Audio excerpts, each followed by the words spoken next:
Start. High বন্ধুরা, আশা করি তোমরা প্রত্যেকেই ভালো আছো। আজকেও আমি গতবারের মতো ছোট্ট একটা ট্রান্সলেশন নিয়ে আলোচনা করব। আচ্ছা বলো তো, আমার অনেক বন্ধু আছে, ইংরেজি কি হতে পারে? নিশ্চয়ই মনে মনে ভাবছো কি আবার হবে। I have many friends.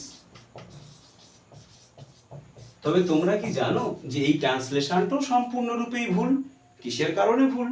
কারণ একটাই, যদি সেন্টেন্স অ্যাফার্মেটিভ এবং অ্যাসার্টিভ হয়ে থাকে তাহলে সেই সেন্টেন্সের অবজেক্ট অথবা কমপ্লিমেন্টের জায়গাতে আমরা কোনোভাবেই মাচ এবং মেনি এই দুটো শব্দের কোনোটাকেই ইউজ করতে পারবো না।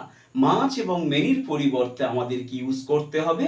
আ লট অফ। অর্থাৎ এই বাক্যের ট্রান্সলেশন হবে I have a lot of friends.